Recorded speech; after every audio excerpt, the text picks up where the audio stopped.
Berjumpa kita sekali lagi di udara Ria 897 dalam satu lagi episod Kisah-Kisah Seram, Kisah-Kisah Misteri dalam rancangan Misteri Jam 12 bersama saya DJ Champion KC.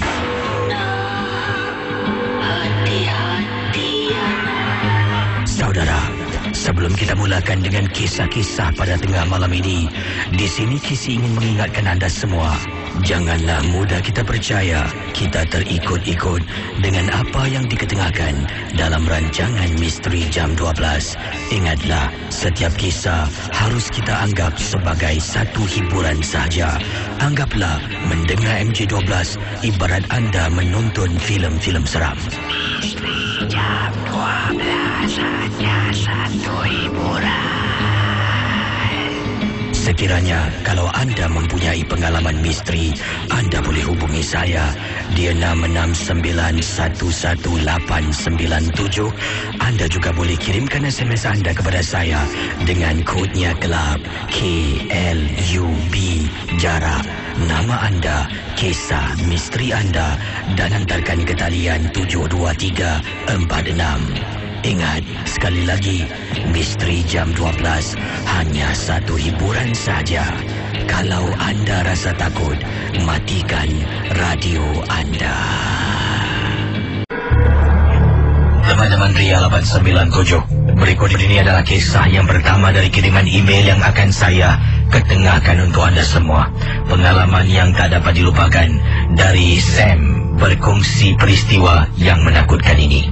Kata Sam, apa khabar pendengar-pendengar di Singapura, pendengar-pendengar Radio Ria 897 FM. Nama saya Sam dan saya ingin ketengahkan satu peristiwa yang menyeramkan. Untuk pengetahuan Kisi, saya adalah peminat rancangan MJ12 yang berasal dari Malaysia dan berasal dari negeri Kedah.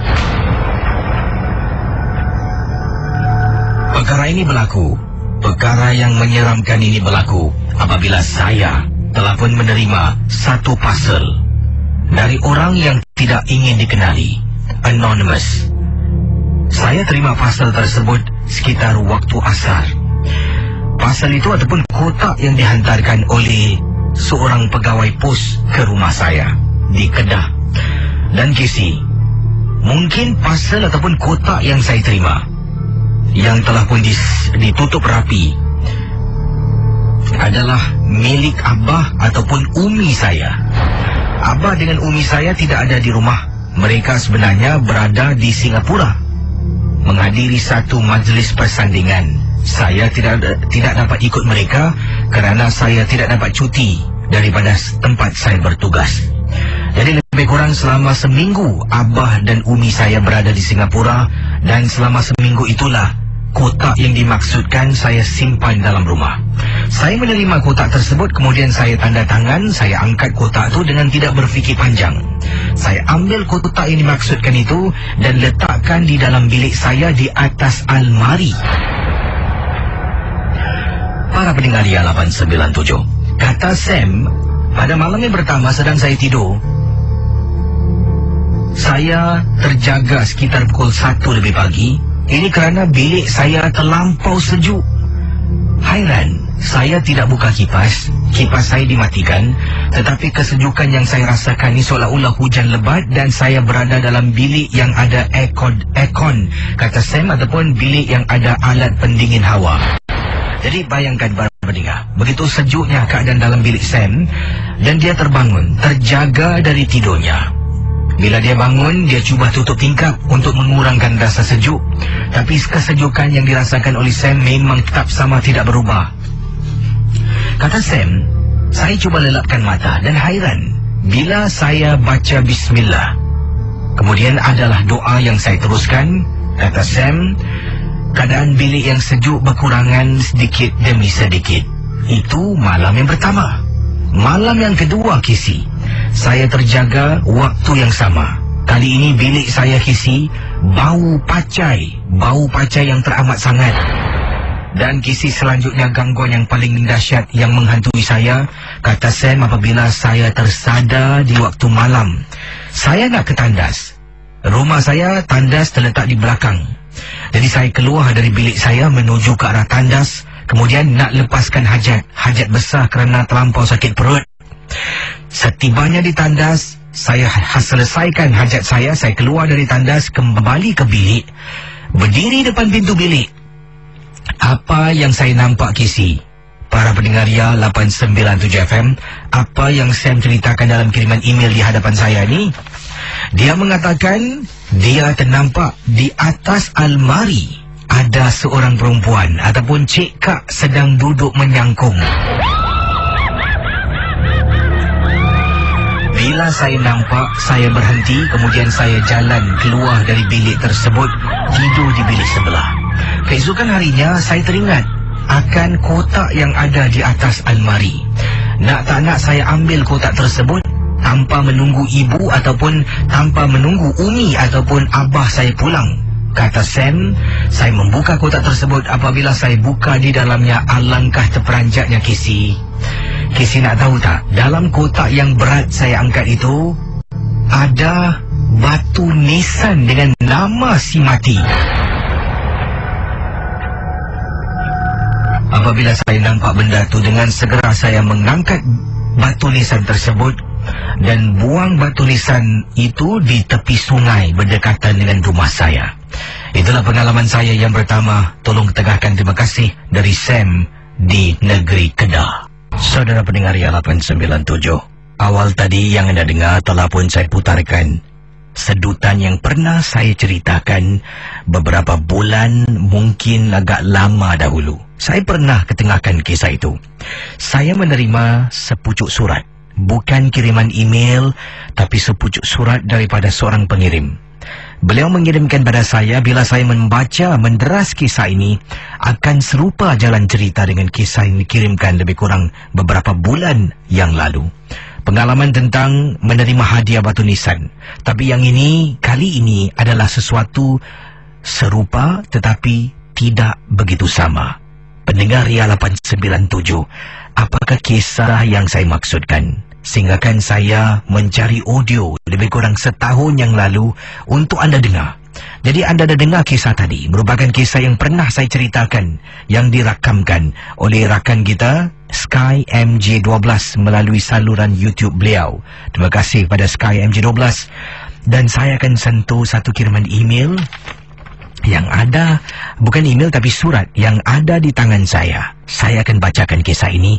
Bunyinya serupa tapi memang menakutkan. Akan saya kembali saudara sebentar nanti bersama anda. Pendengar Ria 897, saya akan teruskan kisah misteri jam 12 berikut ini. Awal tadi setelah pun ada dengar kisah yang pernah saya bacakan, dan berikut ini kisah yang agak serupa. Menerima hadiah yang menakutkan, hadiah yang membuat beliau terkejut. Kiriman dari seorang pendengar, Nurjana nama beliau. Apa kabar Kisi? Assalamualaikum warahmatullahi ta'ala wabarakatuh. Waalaikumsalam. Nama saya Nurjana. Saya ingin ketengahkan satu peristiwa pengalaman yang berlaku kepada diri saya menerima hadiah yang menakutkan. Saya ni adalah seorang janda Kisi, berpisah dengan suami. Atas sebab-sebab, boleh saya katakan, ibu mertua saya memang tidak suka pada saya. Saya mempunyai syakwa sangka yang begitu tinggi terhadap perpisahan saya dengan suami adalah kerja ibu mertua saya. Bayangkan pendengar Ria 897. Apabila saya dengan suami, banyaklah gerak-geri ibu mertua yang menunjukkan dia tak suka dan dia nak pisahkan kami berdua. Tapi akhirnya dia dapat memisahkan. Saya berpisah dengan suami, kata Nurjana. Walaupun dah berpisah bukan setakat di situ, dan saya yakin, walaupun saya tak nampak, tapi situasi membuat saya memikirkan ini perbuatan bekas. Saya tak nak sebut nama mak, sebab dia tak layak diberi nama mak mertua. Tapi bekas wanita jalang, kata beliau. Jadi pendengar Ria 897, dari kiriman email ataupun dari kiriman surat yang dikirimkan pada saya memang cukup marah. Dan saya pasti ini bukan nama sebenar beliau. Dan saya pasti kenapa dia kirim surat. Mungkin dia tak nak tahu. Mungkin takut saya tersebut kiriman email, alamat email yang disempurnakan di sini. Diteruskan. Saya pernah pada petang-petang hari di rumah, tiba-tiba dapat orang hantar kurier, hantar sesuatu ke rumah saya. Kurier servis. Kurier servis. Saya menghampiri pintu, nampak seorang jejaka dengan satu kotak. Apa ni? Saya tak tahu. Saya cuma awak tanda tangan sini dengan sini. Saya sign. Siapa mengirim? Anonymous. Tidak tahu siapa yang mengirim. Saya pun angkat kotak tu, rasa gairah Casey nak buka. Hadiah. Siapa kasih hadiah ni? Saya duduk di ruang tamu. Waktu tu ingat lagi 4:30 petang. Saya ambil pisau di dapur, pisau lipat. Saya potong kotak tu. Bila saya buka, alangkah terperanjatnya Casey. Casey tahu tak? Dalam kotak tersebut adalah gambar yang saya tak nak sebutkan namanya di sini, Casey. Seorang dukun dari Indonesia yang cukup terkenal. Gambarnya tu dikalung dengan bunga. Kemudian ada surat. Saya buka surat tu, seperti ada bacaan mantra. Saya bau tangan saya kiri kanan, wangi sangat. Ya Allah, siapa punya kerja ni? Saya tenangkan diri, letak surat tu balik, tutup semua. Saya turun bawah Casey, pergi ke tempat pembuangan sampah dan buang kotak tu. Malam hari sedang saya tidur, rumah saya seorang diri. Casey nak tahu tak?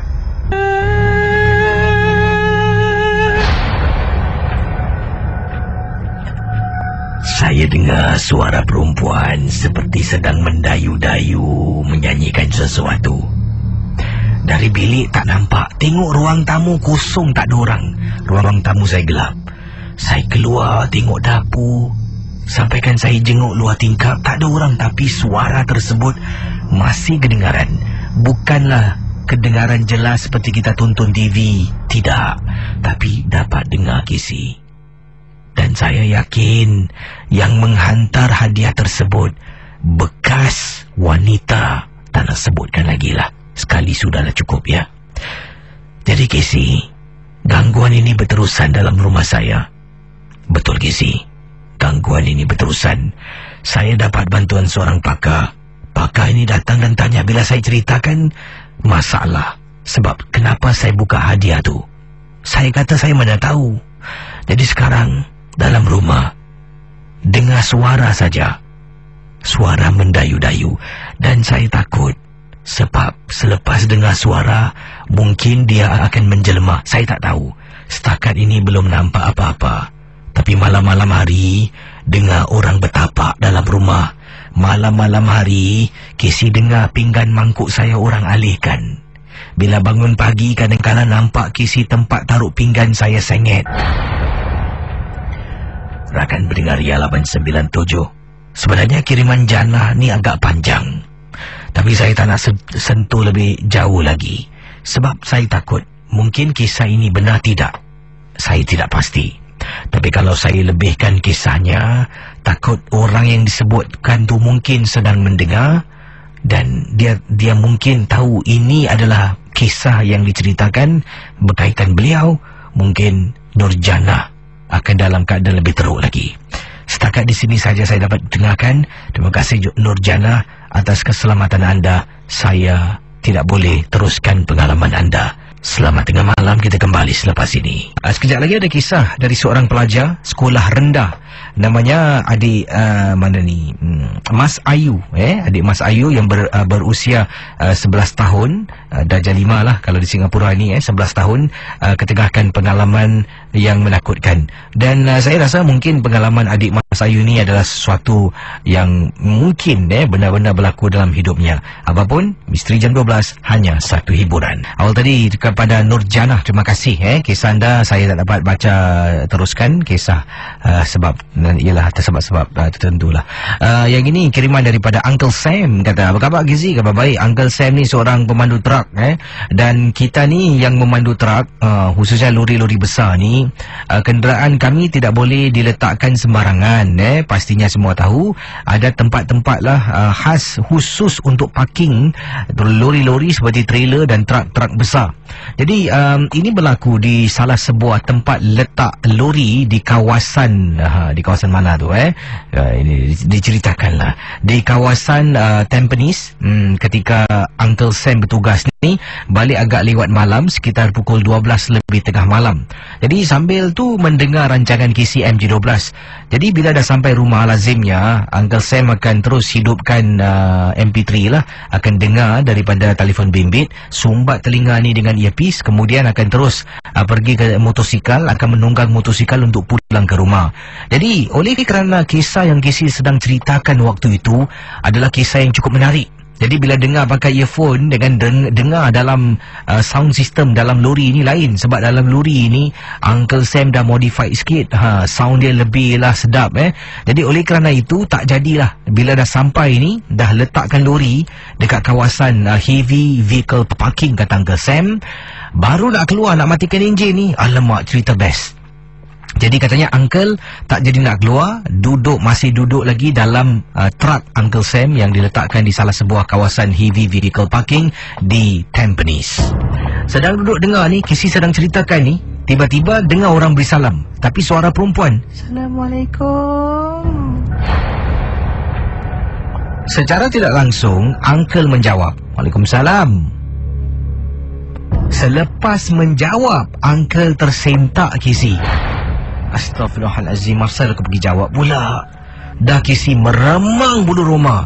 Terus tengok kiri, tengok kanan. Kawasan parking tu memang sunyi dan jauh daripada rumah-rumah flat. Dah rasa takut tau Casey.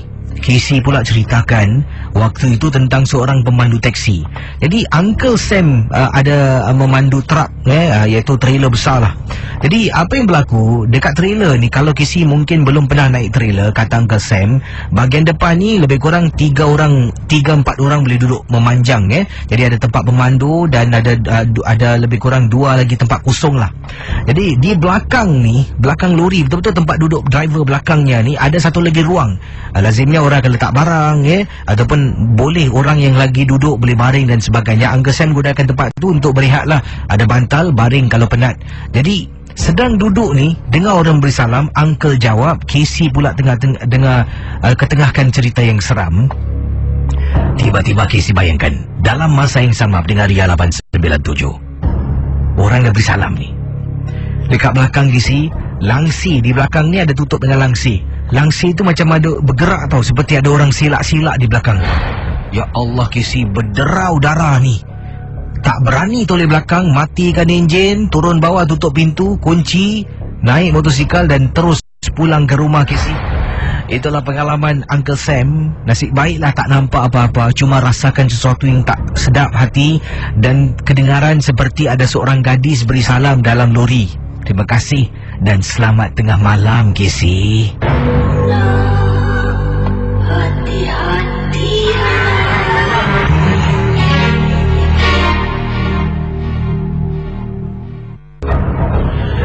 Dari halaman 97 kita akan terus buka talian dan sekejap lagi ada kisah daripada adik kita yang berkongsi pengalaman. Beliau adalah seorang pelajar berusia 5 tahun dan adik mas kita ingin saya ketengahkan lah sementara saya nantikan panggilan-panggilan anda.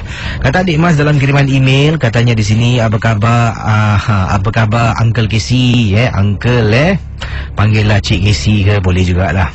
Terima kasih adik Mas Ayu. Katanya, apa khabar Uncle Casey? Khabar baik Mas Ayu ingin berkongsi pengalaman yang dialami oleh Mas sendiri dalam rumah. Waktu itu bukan rumah Mas, tapi rumah makcik lah. Ibu sentiasa akan ke rumah makcik pada hujung minggu, kerana ibu dengan makcik ni katanya di sini dengan makcik-makcik yang lain lah, kadang-kadang akan berpindah-pindah. Saya cuba fahamkan sebab adik ni kiriman email beliau ni agak tunggang langgang sedikit jalan ceritanya, jadi saya dah tadi betulkan. Jadi adik Mas menceritakan lah, dipendekkan kisah ni, ada seorang makcik namanya Mak Yong yang tinggal di kawasan Bedok Reservoir. Bila ke sana tu bermalam lah, kita sampai sekitar waktu asar, dan adik Mas yang berusia 11 tahun bermalam juga bersama dengan ibu dengan seorang lagi adik. Mas ada adik Casey, adik Mas berusia 8 tahun. Kami bermalam di rumah Mak Yong yang itu terletak di Bedok Reservoir. Dan bila malam tiba, sedang tidur dengan adik dalam bilik. Bilik ini adalah bilik tetamu lah, sesiapa yang datang akan tidur di sana. Ibu pula pada malam tu keluar dengan Mak Yong, dan adik dengan adik Mas berada dalam bilik yang rumah itu dijaga oleh pembantu rumah, dan juga nenek kepada Mak Yong lah, nenek sebelah suaminya, iaitu abang ipar kepada ibu saya. Jadi pendengar Ria 897, adik Mas menceritakan sedang baring di atas katil ni, tak boleh tidur. Adik dah lelap dah sebelah saya. Saya ni golek kiri, golek kanan, mata terkebil-kebil, tak boleh tidur, tak tahu kenapa. Jadi tak apalah, ingat kan nak bangun, nak ke dapur lah minum air. Jadi katanya adik Mas, adik pun bangun, keluar dari bilik, tengok ruang tamu gelap, semua orang dah tidur. Bila masuk dapur tersentak Casey, tersentak. Sebab apa? Bilik tidurnya gelap, ruang tamu gelap, bilik tidur yang lain semua pintu tutup lah. Maksudnya tu pembantu rumah dah tidur, nenek pun dah tidur. Jadi rumah tu dikatakan semuanya gelap. Mungkin ada hanya cahaya bulan dari luar rumah yang menerangi kawasan-kawasan yang tertentu lah dalam rumah tersebut. Jadi adik Mas kata bila terbangun tu tak boleh tidur, tak apalah, tekak haus nak minum air. Keluar, ruang tamu gelap, masuk, baru nak masuk dapur dari jauh ni, pusing aja nampak Casey, nenek kepada Mak Yong ni sedang duduk, makcik saya namanya Mak Yong, sedang duduk di dapur rumah. Bila nampak saya tersentak, saya dibuatnya. Saya pun menghampiri dapur. Bila nampak nenek duduk ni, tak terfikir Casey, tak terfikir saya nak buka lampu. Sebab takutlah nenek tu masuk dapur tak buka lampu, takkan saya nak buka. Saya pun pergi dapur, saya cari cawan Casey nak minum air. Jadi saya pun tanya, sebab dekat atas tu tak ada cawan. Saya pusing belakang Casey, saya tanya, "Nek, cawan mana Nek?" Nenek ni tak layan saya Casey. Dia tak layan, dia masih duduk pandang ke tembok. Nek, cawan mana Nek?" Tak layan juga. Tiba-tiba dengar orang buka pintu. Jadi saya pun pergilah ke depan ruang tamu, nampak Mak Yong dengan ibu saya baru balik. Buka pintu, ibu tanya, "Hei, Mas, belum tidur lagi, pukul berapa ni?" "Mama, Mas aus nak minum air." Ya Allah, budak ni. Jadi mak pun, dia katanya, "Mama Mas pergi ke dapur." Bila pusing saja nak pergi dapur ni, tengok dapur Casey, dekat dapur, di ruang dapur, nenek yang tadi Mas nampak tak ada. Mama boleh nampak ni keadaan Mas tercengang. Mas, kenapa dengan kau?" "Tak ada apa-apa, nak air, minum." Saya minum air Casey. Masuk bilik tak boleh tidur Casey. Sepanjang malam teringat tentang nenek yang saya nampak dekat dapur.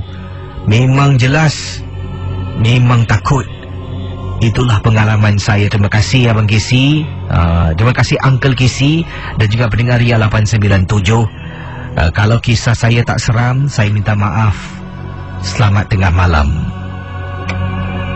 Kisah-kisah yang anda dengar merupakan misteri jam 12. Tidak ada sesiapa yang boleh mengesahkan kebenarannya. Jangan mudah kita percaya, jangan kita terikut-ikut. Ingatlah, MG12 hanya satu hiburan.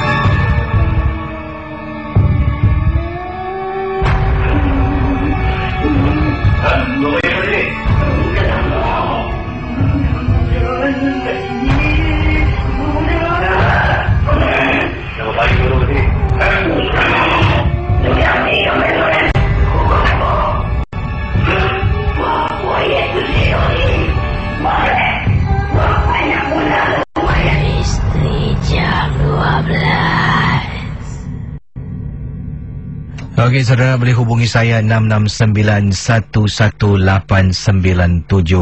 Macam-macam kisah yang ditengahkan malam ini. Terima kasih Saya rasa adik Mas tadi telah pun berkongsi pengalaman yang baik lah, yang menarik sangat-sangat. Bagus beliau ceritakan. Saya rasa mungkin ada di antara kita pernah mengalami perkara yang serupa. Masuk dapur ternampak orang yang serupa lah, tapi tak sama rupa-rupanya yang nampak tu benda lain. Jadi adik Mas, bagus kisah anda dan teruskan dengan pengalaman anda dan boleh kongsi dengan saya. Hello, selamat tengah malam. Hello. Hello. Hai, siapa ni? Ni Kai. Kai, panggilan dari mana Kai? Tengah on the way pulang daripada kerja. Jadi anda ada pengalaman yang anda nak ketengahkan ni tentang apa? Dalam rumah, luar rumah, tentang penampakan ke macam mana? Tentang dalam rumah. Dalam rumah anda? Ya, saya. Silakan Kai. Pada malam Kristi, segini meter saya pulang, tapi awal sikit dalam pukul jam 11 malam. Saya park pun kereta saya di multi-story car park. Jadi tak tahu itu hari malam kira saya tergerak hati untuk isap rokok lah. Daripada perjalanan kaki tu, daripada multi-story sampailah ke rumah. Jadi bila saya sampai rumah, saya dah terdengar suara anak saya nangis di bilik. Jadi dia meringik. Jadi bagi saya, biasalah budak-budak kanak-kanak sekarang. Jadi saya pun masuk, terus pergi ke tandas, cuci muka, cuci kaki semua, mandi. Lepas saya mandi, saya masuklah ke bilik. Anak saya tu belum lagi tidur. Jadi saya pun cakap dengan dia, sini, tidur dengan bapa. Jadi dia pun okeylah, macam biasa gizi. Kalau saya ada di rumah, handphone saya tu biasalah budak-budak sekarang kita tengok Upin-Ipin. Jadi saya macam yang saya kasih anak saya tengok Upin-Ipin. Tak sampai 10-15 minit, dia meringit lagi. Dia nak keluar untuk dekat living room. Jadi saya cakap, dah malam ini, asal nak keluar. Dah lah, tidur-tidur, bapa dah penat. Saya pun rasa macam normal lah, macam saya biasa lah. Tapi setiap kali dia meringit, dia nak keluar. Dia nak keluar daripada bilik. Jadi pasal saya dah terlalu penat, saya suruh ibu saya tolong tengokkan sekejap. Jadi entahlah macam mana tu, ibu saya pun temankan, kasih duduk luar tengok TV. Tak tahu jam berapa orang tengok TV dan tidur. Saya cuma sadar sikit jam 3.30 bila dia menangis. Saya dah mula rasa marah lah. Padahal saya tak pernah rasa gini. Jadi saya pun cakap, apa ni bukan ni mereka? Rasanya saya nak nangis je. Jadi mak saya terbangun. Mak saya cakap, kau tahu tak? Dia pukul 2.30 pagi tadi. Dia bangun, jalan lepas dia kat bawah, dia tutup je. Jadi mak saya terperasan, anak saya mana? Mak saya pergi nak tanya, abang buat apa kat luar? Abang masuk dalam lah tidur. Anak saya ni umur 2 tahun setengah kini. Dia tak pandai berbual. Jadi kita pernah pergi zoo, pergi kecil sama pergi apa dia tengok monyet. Jadi bagi dia monyet tu dia panggil Hakim. Jadi dia pun cakap dengan mak saya, Hakim. Jadi mak saya terperanjat. Mak saya buat, mana ada Hakim? Dah. Tak apa, besok boleh tengok Hakim. Dia tak nak jalan daripada situ. Tak habis-habis dengan dia punya Hakim. Jadi bila dah lepas tu, masa dia tengah tidur ni, saya pun kira ambilkan air zam-zam, taruhkan satu ni ke dalam selawat. Terus dia nyenyak tidur. Entahlah kisi. Pada pendapat saya tak rasa apa-apa. Mungkin entahlah budak-budak kan boleh nampak semua. Terpulanglah pada semua pendengar ya, jam 12. Sementara awak tak percaya tentang itu kita pulang kepada TV. Okey, yang di sini saya akan bacakan kiriman daripada rakan kita. Assalamualaikum Kisi. Waalaikumsalam warahmatullahi taala wabarakatuh. Di sini ingin saya ketengahkan satu peristiwa. Waktu itu saya ada membuat satu kerja yang tidak baik, di mana saya ni dengan rakan telah pun pergi ke tanah perkuburan dan mengambil nama-nama orang yang dah meninggal. Sebabnya ada antara kubur-kubur ni akan tinggalkan nama sipulan tau, dengan binnya sekali. Jadi nama-nama ini akan saya tulis, termasuklah tarikh kematian beliau. Ada juga antara batu-batu nisan ni akan diletak nama penuh, cakaplah namanya Sipulan binti Sipulan, tarikh pemergian dia ada letak tarikhnya. Jadi informasi ini akan digunakan oleh seorang dukun untuk memujah roh si mati, dan kemudian bila roh si mati ni konon-kononnya datang akan dijadikan sebagai khadam, menyuruh roh tersebut melakukan banyak kerja-kerja sihir menyihir. Jadi dipendekkan cerita, waktu itu saya dengan teman-teman pergi ke tanah perkuburan. Kisah ini ingin saya ceritakan berlaku sekitar tahun 80-an. Wah, lama tu Jadi Beringaria 897. Dikatakan bila kami dah dapatkan beberapa nama lah, sebab ada kubur memang cuma setakat batu nisan dengan nama pendek saja, tarikh tak ada. Jadi kalau tak ada tarikh, tak lengkap, tak boleh dapat. Kami akan bawa lampu suluh waktu malam. Waktu siang kami pergi mesti kena halau dengan tukang penjaga kubur Kisi. Jadi waktu malam bila tengok tak ada orang kan, kami pun turun dari motosikal, saya dengan teman saya 2 orang, dengan lampu suluh dan juga nota ni kami akan suluh, tengoklah mana yang ada nama penuh, tarikh kematian kita akan tulis. Nama penuh, tarikh kematian, dan tarikh lahir sekali kita akan tulis. Jadi dah dapat beberapa ni, kita akan kembali ke rumah orang yang kendaki butiran tersebut, kita akan serahkan, kita dapat duit Kisi. Jadi pada hari yang disebutkan, saya dengan teman saya dah tunggang motosikal dan nak keluar ni. Sampai luar, saya kata pada teman, tunggu kejap, aku terlupa lah. Sebab awal tadi saya dah bawa nota, buku nota tu tulis, tapi alamak tertinggal. Sebab ada 2 buku nota, satu yang dipegang oleh teman, satu yang saya pegang. Jadi dua-dua akan tulis lah. Jadi bila dah sampai luar, saya cakap terlupa. Lepas tu teman saya kata, kau nak, kau pergi masuk, aku malas nak masuk. Jadi apakan daya, saya pun nak, sebab kalau saya tak hantar hak saya tak akan dapat share saya. Jadi habislah, sia-sia saja saya datang. Rakan Beringaria 897. Jadi kata beliau, teman saya ni dengan motosikal tunggu di luar, saya dengan lampu suluh jalan ke dalam Kisi, langsung tak ada rasa takut. Buku nota yang ditinggalkan di atas tempat duduk depan sebuah kubur. Jadi saya sampai depan ni, baru nak sampai di kubur disebutkan, dari jauh nampak seorang makcik berselendang sedang duduk, sambil itu menangis Kisi. Saya pun katanya di sini jalan di belakang makcik, capai tangan. Kemudian saya tengok makcik ni kenapa nangis. Saya tergerak hati nak tanya. Katanya, saya tanya pada makcik ni, Makcik okey tak? Makcik duduk sini malam-malam ada apa cik? Makcik tu tak layan langsung Casey. Dia tak layan saya langsung, dia buat bodoh. Jadi saya pun rasa tak sedap hati.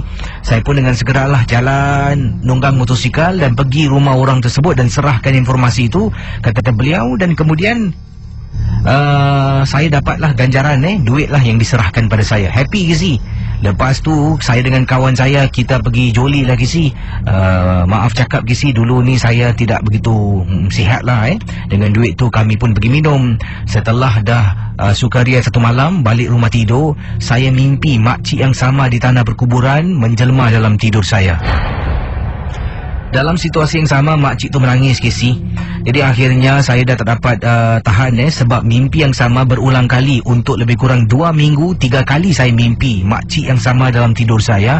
Saya pun berkongsi perkara ini dengan seseorang dan mengatakan perbuatan saya ini telah pun membuat makcik ataupun korin ataupun roh lah yang sebenarnya tersiksa, supaya hentikan daripada perbuatan ini. Saya fikir, saya kata mana boleh, kalau tidak mana aku nak dapat duit. Jadi akhirnya dipendekkan cerita kata rakan kita, saya hentikan perbuatan saya. Dan Kisi, apa yang saya lakukan adalah sesuatu memang salah. Entah macam manalah, setelah hanya lebih kurang 2 tahun saya buat kerja ni, saya dah kembali dan makcik tu dah tak ada lagi dalam mimpi saya. Tapi Kisi, untuk pengetahuan Kisi, memang ada wujud tau. Dulu tahun 80-an, cari nama penuh, tarikh lahir kelahiran, tarikh lahir kematian. Bayangkan, dijual untuk mendapatkan harta. Kisah tadi daripada rakan kita. Bayangkan buat kerja macam tu, untuk ialah kesenangan hidup ni. Tidak ada kesenangan dipanggil shortcut. Memang ada yang shortcut, kesenangan akan anda dapat dalam sekelip mata, tapi kemudian meranalah anda sepanjang hidup. Jadi macam mana tu? Kita teruskan dengan pengalaman kisah misteri anda di Ria 897 FM. Kalau di kisah, saya ingin mendengarnya. Hello, selamat pagi. Selamat pagi. Siapa bercakap tu? Nama saya Rahmat. Cik Rahmat. Cik Rahmat pernah dengar orang collect nama-nama di tanah perkuburan ni? Oh, tak pernah di situ, tak pernah. Aha. Adalah dengar-dengar orang yang pernah biasa ambil nombor kat kubur tu dengar lah. Oh, itu biasa tu Jadi macam mana pengalaman yang Cik Rahmat nak ketengahkan ini? Ya, begini. Sebenarnya dah lama juga saya ingin ketengahkan kan. Tapi kadang-kadang cuba telefon, tak dapat juga kan. Jadi mungkin hari ini cara kebetulan mendapat laluan di misteri jam 12 ini. Saya hanya berkongsi sama tentang diri saya ni kan. Suatu ketika dulu, buat berapa bulan, saya memang sendirian, kata orang survivor lah. Saya pernah tidur di Pasir Ris, di mana-mana jugalah. Terlama sekali di Pasir Ris, kawasan Pasir Ris, tempat-tempat dikatakan yang berbahaya lah. Jadi saya tak ada tempat nak tidur. Saya berikan diri saya sendirilah, jalan kat dalam hutan, tepi sungai, ke apa juga. Hingga satu tempat tu di Pasir Ris, salah sebuah tempat yang kata orang tu memang gerun lah kan. Pernah juga orang yang pancing ikan tu tanya saya, abang nak ke mana ni kan? Saya kata tak ada, masa dalam nak tidur. Abang berani ke abang jangan main kat sini, tempat memang keras bang kan? Saya kata apa boleh buat kan? Keadaan ni membuat saya jadi beranilah bagi diri saya sendiri kan. So saya cakap, saya masuk dulu. Saya cakap baik-baik bang, cuma gitu je. Jadi di tepi sungai itu ada satu tempat macam pondok tak Casey. Pondok itu macam memang orang selalu pagi-pagi ambil gambar burung-burung, benda-benda yang kat dalam hutan tu lah kan. Jadi bila saya cuba tidur tu pada malam itu, pada malam pertama saya cuba tidur, agak rasa bulu rumah tu remang juga lah kan. Tapi seperti saya cakap tadi, oleh kerana terpaksa, jadi saya berikan diri saya tidur. Saya tahu apa yang paling kata orang tu menakutkan ni kan. Di tepi sungai tu bunyiran derin air yang mengalir di tepi sungai tu. Bila air dia pasang, itu ada sikit macam, saya rasa macam tak boleh cakap takut lah. Ada juga sikit takut tu kan, perasaan takut tu kan. Kenapa situ kita boleh ada ular memang banyak kasi. Ular semua ni. Bila saya sedang tidur tu, ketika itu saya sedang tidur lah kan, ini dia lelakkan mata, tak boleh mula-mula kan. Bila saya dah baca semua apa-apa ayat yang saya boleh baca tu, saya tidur lah. Bila sedang tidur tu, mungkin agaknya tak sampai berapa jam gitulah, mungkin 2 jam lebih gitulah barangkali saya rasa saya nak buang air kecil. Jadi saya pun bangun lah.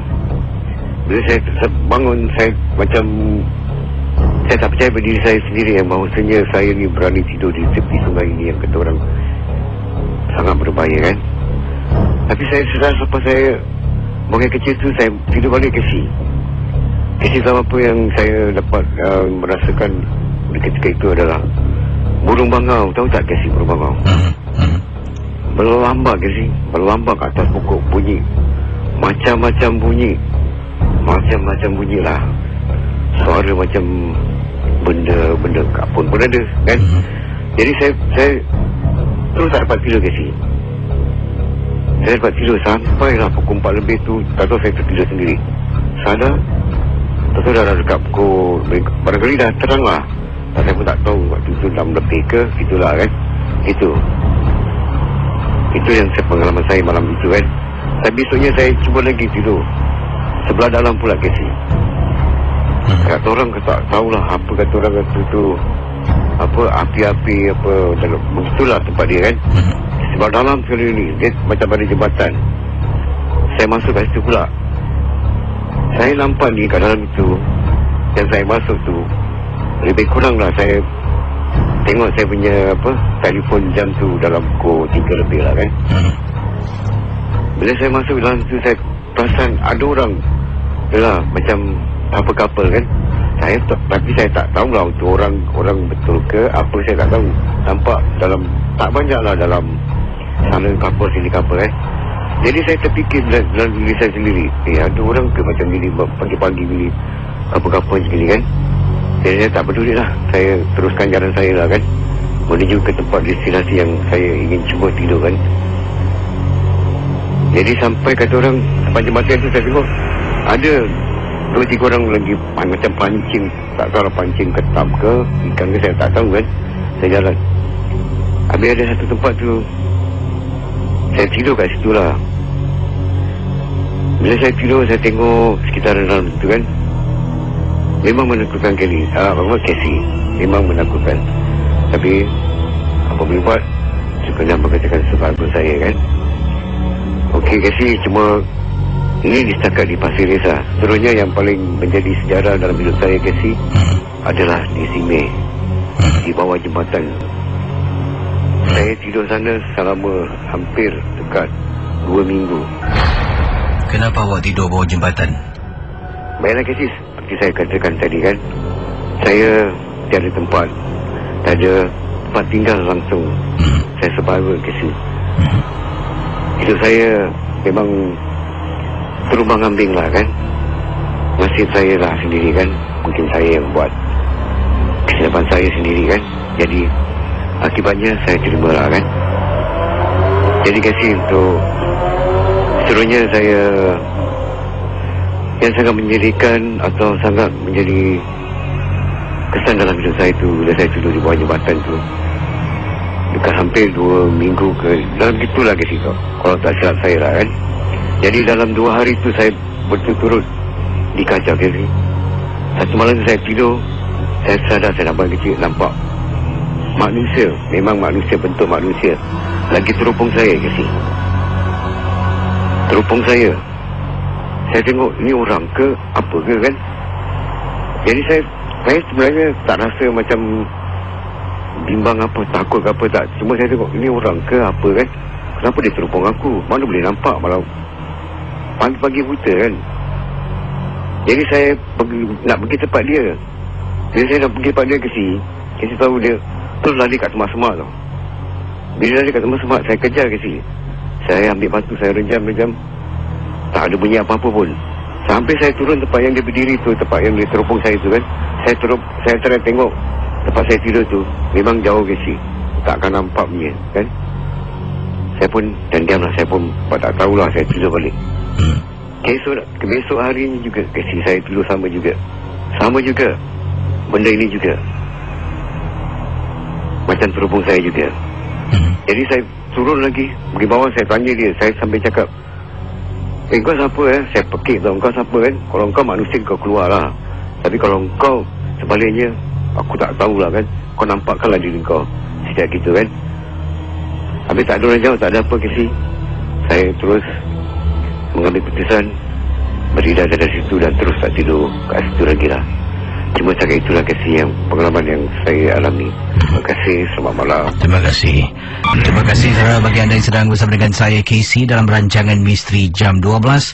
Macam-macam kisah saya telah pun ketengahkan malam ini, dan ada juga kisah-kisah yang menakutkan, menyeramkan. Apapun jua, rancangan Misteri Jam 12 ini sememangnya hanya satu hiburan saja.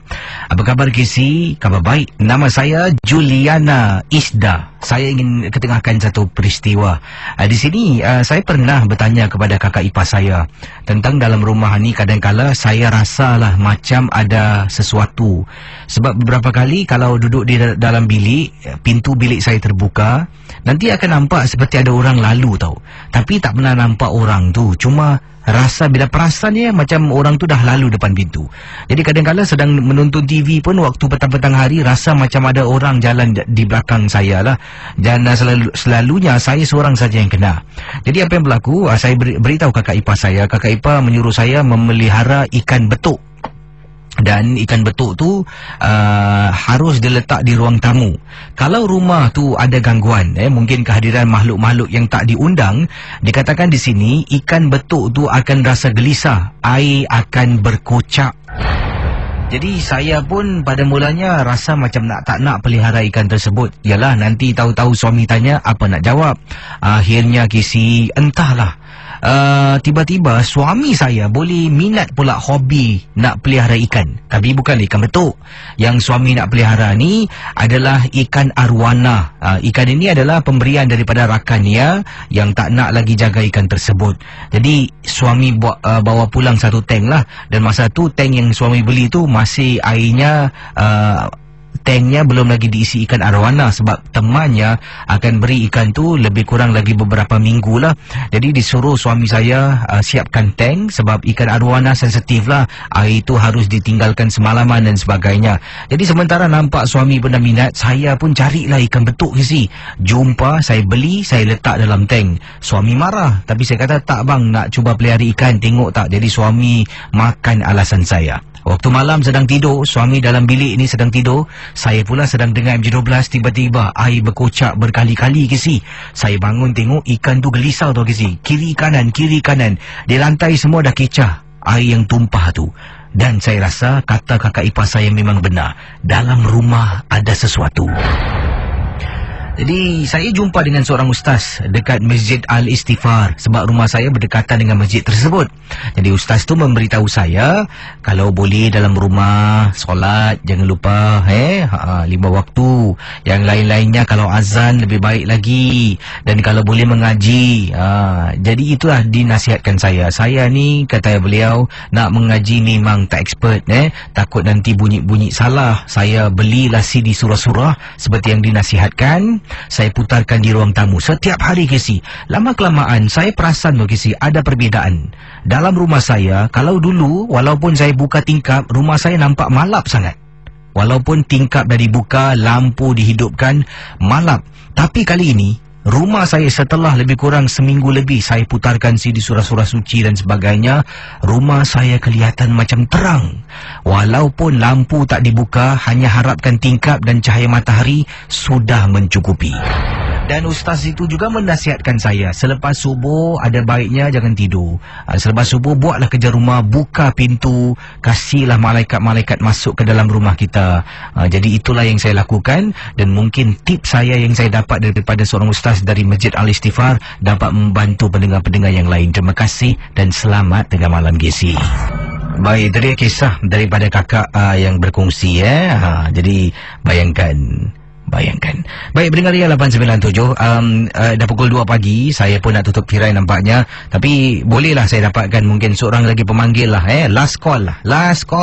Pemanggilan terakhir, sebab ialah memandangkan hujung minggu ni pun dah sampai kan.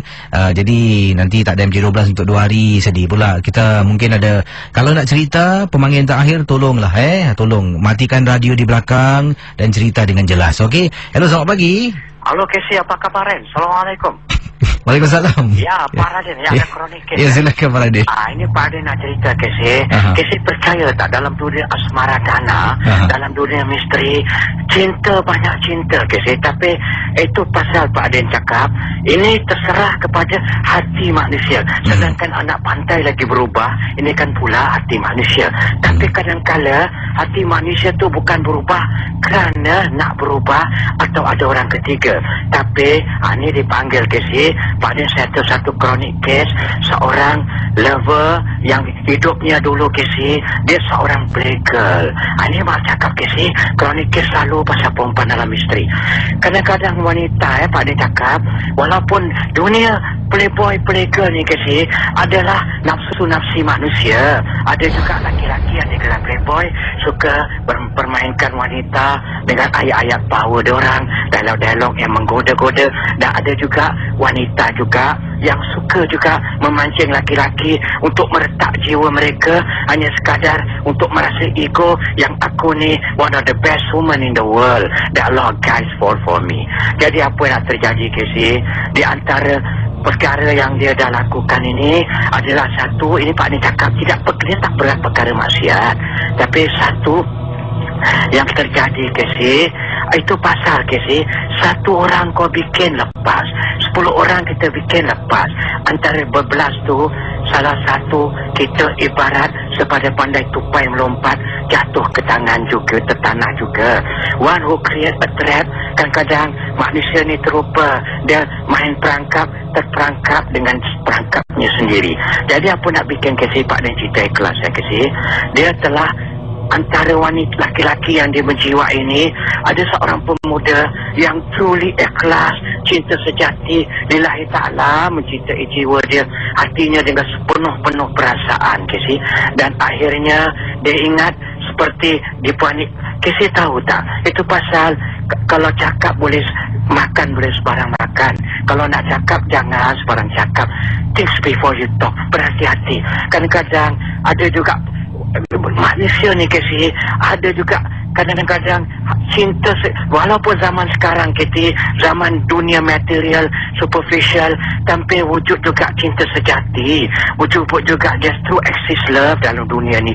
Dan antara dia, salah satu dia apa terjadi, dia telah mempermainkan satu perasaan seorang laki-laki yang betul-betul menyayangi dia. Dan laki-laki ini seorang yang amat begitu sayangkan dia, berkorban apa saja, duit dan jiwa raga. Dan akhirnya dia telah membuat satu penganiayaan apa Casey.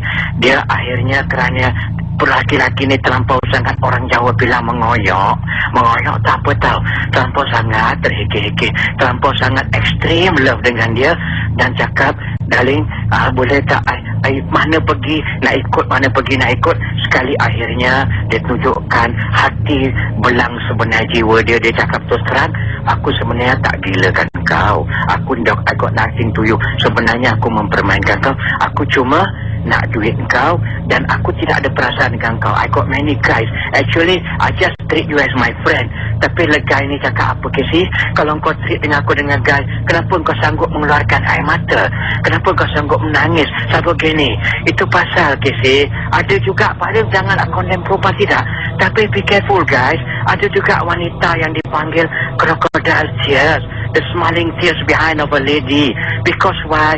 Kadang-kadang air mata wanita ni genuine, tapi kadang-kadang air wanita ni adalah melodrama, senjata yang paling tebal untuk mencengkam hati laki-laki.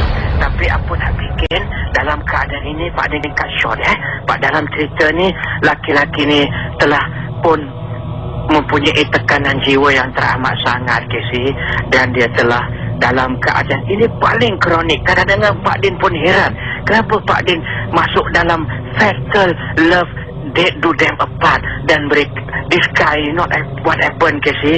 Dia telah pun dalam keadaan yang begitu sedih, telah pun bercerita apa tu Casey, telah menyumpah perempuan ini Pak Din dapat cerita ni dari perempuan ni yang dah bertaubat Casey.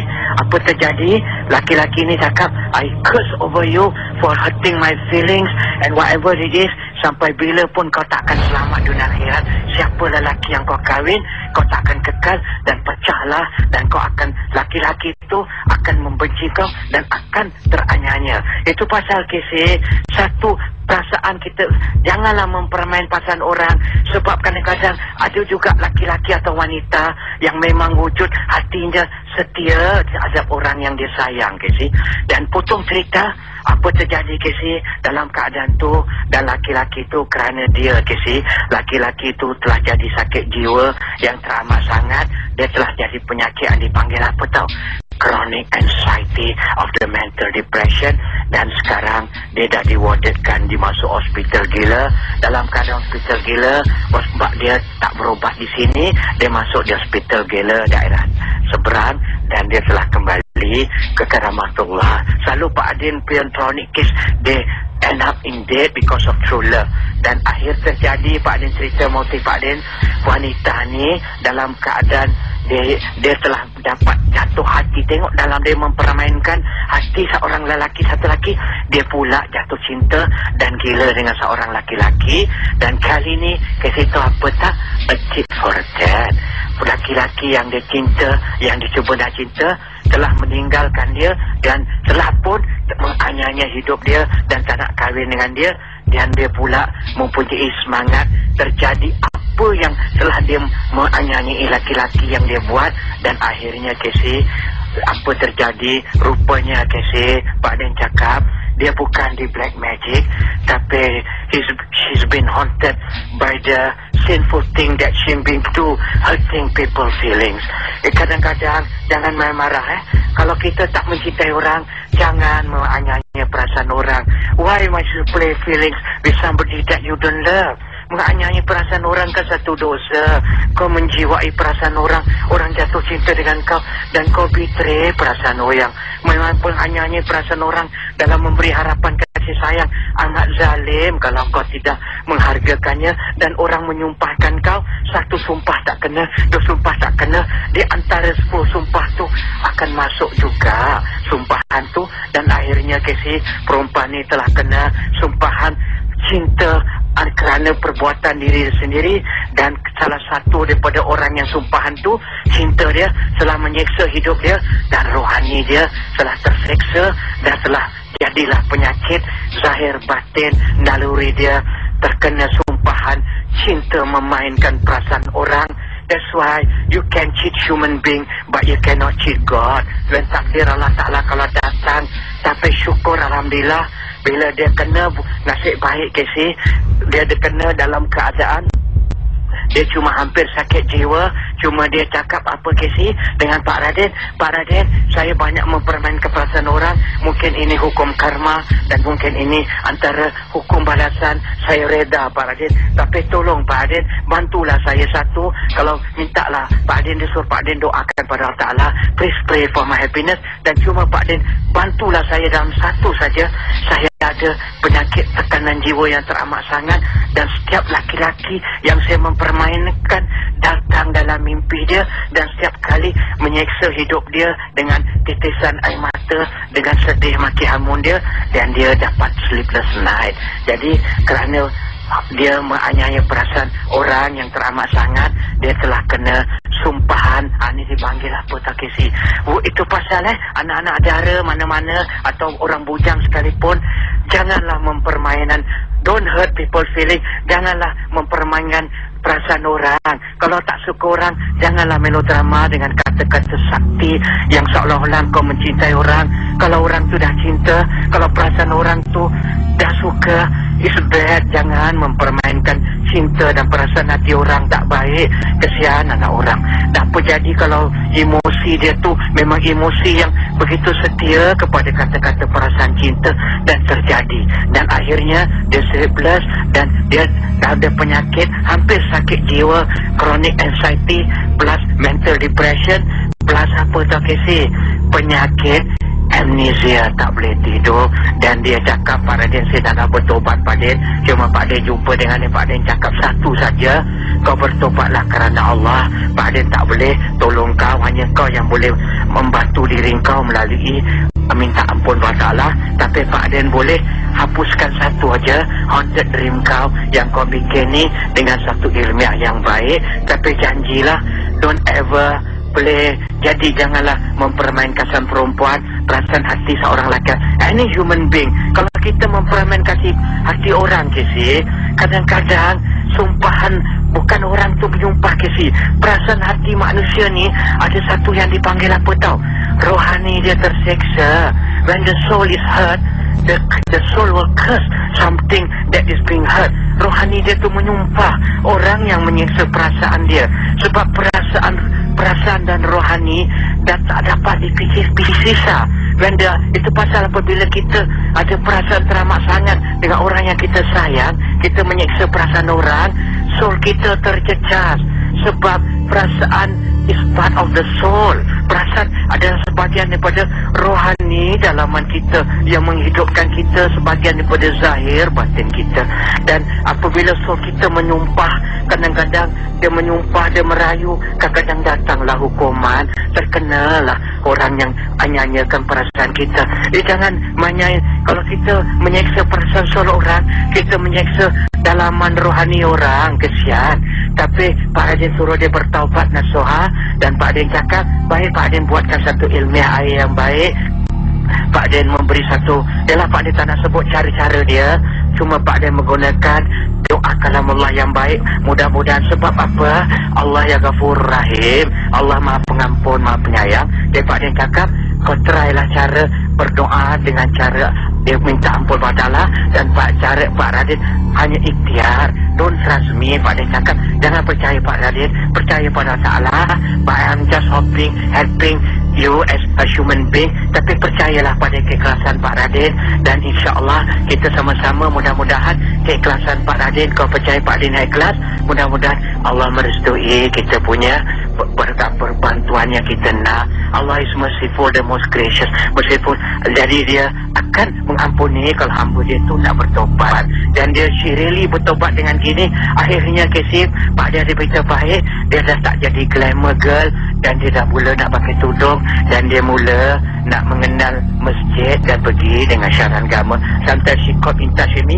Dia cakap, Pak Radin, terima kasih kerana Pak Den dapat mendoakan ketenangan jiwa saya, dan saya telah tenang, dan I promise over my dead body, atas jasa atau mayat sekalipun, saya tak akan mempermainkan siapa perasaan laki-laki. Saya janji kalau ada jodoh orang yang baik, Wak Imah dia tak cantik atau gini, saya akan ikhlas, saya akan tetap menerima dia tanpa mempermainkan perasaan orang. Jadi sesiapa motif cerita, jangan menganiaya perasaan orang. Kalau kita main perasaan orang, akan menjejas rohani dalaman orang. Kalau rohani dalam orang tu orang yang beriman, kalau dia memohon pada Tuhan, rohani dia tu akan dapat dikabul, dan jadilah sumpahan gara-gara rohani yang terseksa oleh perasaan yang terjejas. Itu saja ya Casey, chronic case, the haunted feelings of manusia yang menjejas rohani. Setelah Pak Radin settle, and that woman become a true nice humble lady and become a honest in love satu hari. Kita doa yang terbaik. Baik, Assalamualaikum. Waalaikumsalam warahmatullahi taala wabarakatuh. Terima kasih saudara, jumpa anda minggu depan dan selamat